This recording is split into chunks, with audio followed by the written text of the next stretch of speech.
যে দেখেন রান্নাটা শেষ। এটা 15-20 মিনিট লাগছে আর কি মাছটা রান্না করতে। আমি এখন ধনিয়া পাতা কাঁচামরিচ দিয়ে দিব আর কি।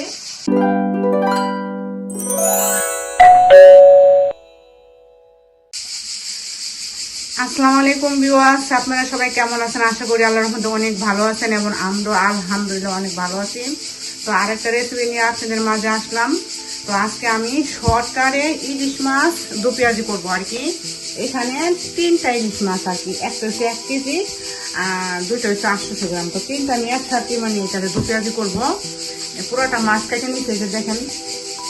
তো শর্টকাটে একটা রেসিপি করবো। এই যে দেখেন এখানে পেঁয়াজ নিচ্ছে ½ কেজি, কারণ যেহেতু 3টা ইলিশ মাছ। এখন আমি এই যে এটা একটু হলুদ দিয়া এটা এখন বাছতে দিব আর কি। 25 মিনিটে আমার রান্না শেষ হয়ে যাবো। মানে এই যে আমার এখানে 3 চামচ হলুদের গুঁড়া, 3 চামচ মরিচের গুঁড়া, 2 চামচ ধনিয়ার গুঁড়া।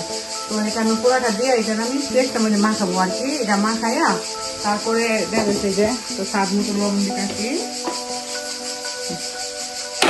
লবণ দিলাম। এটা আমি এখন এই যে এটা ভালো করে এখন এটা মাখাবো আর কি।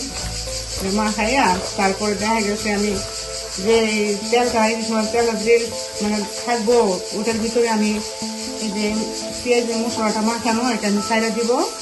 তারপর আস্তে আস্তে এটা ভাজা ভাজা হইব। তারপরে দেখা গেছে মাঝে দিয়ে পরে আমি মাছগুলো ছাড়িয়ে দিব আর কি। সব ধনিয়া মতো কাঁচামরিচ দিয়ে আমি এটা নামাই নেবো আর কি। অনেক মজার একটা ইলিশ মাছ রান্না করা। এটা 20 থেকে 25 মিনিট লাগে এই মাছটা রান্না করতে আর কি। এটা দেখছেন এরকমভাবে ইলিশ মাছের তেলটা কিন্তু আপনারা ভালো বলবেন। অন্য মাছের তেল আমি খাওয়াই দিই, কিন্তু ইলিশ মাছের তেল আমি খাওয়াই না। আমার সবচেয়ে প্রিয় হচ্ছে 1 নম্বরে ইলিশ মাছ, 2 নম্বর রূপচাঁদা, 3 নম্বর চিংড়ি, বড় চিংড়ি। 3টা মাছই আমার অনেক পছন্দ। আমি অনেক যত্ন করে আমি মাছটা রান্না করি। আর এই মাছটা শুধু আমি বাসায় থাকি, কারণ ওইখানে কাছে দিলে এগুলো আইসটা বেড়াতে এত কষ্ট। ইলিশ মাছ আইসটা বেড়ে তো সহজ, আস্তা আনলে আর কাজ করতে হয়। অনেক তেল উঠছে, তেল মোটামুটি দিচ্ছি জানি আমি মাছটা আবার এই তেলটা দিয়ে রান্না করবো তাই। ভাজা হয়ে গেছে অনেকগুলো মাছ দিয়ে প্যানের মধ্যে আমি রান্না করবো। আর দিয়েছি এটার ভিতরে আমি গরম তেলের মধ্যে আমি পেঁয়াজটা দিব।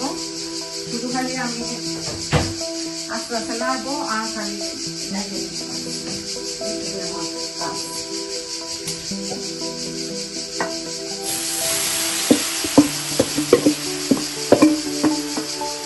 এখানে শুধু খালি বলটা খালি একটু খোলাই আর অনেক কিছু পানি দেবো, ½ কাপ পানি দেবো।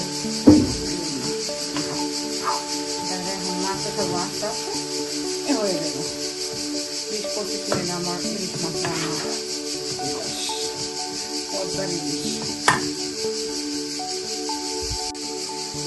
দেখেন আমার যে মশলাটা এটা কষানো হয়ে গেছে। এখন আমি মাছটা দিয়ে দিব।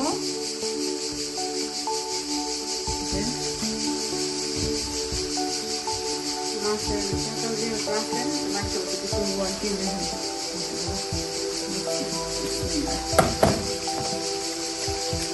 আমি আলাদা মধ্যে মাছটা কষা করে ভাজি আবার দিয়ে ভাজি তো না দিল মাছ একটা মাছটা ভাঙবে না।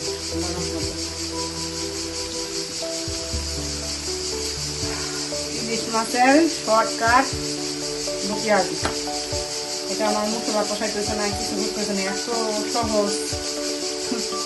15-20-25 এরকমই লাগে এই রান্নাটা করতে আর কি। এত ভালো লাগে ইলিশ মাছ। ইলিশ মাছ যদি আপনি পাকাই ভালো লাগে। তো এটা আমি এখন করে রেখে দিব।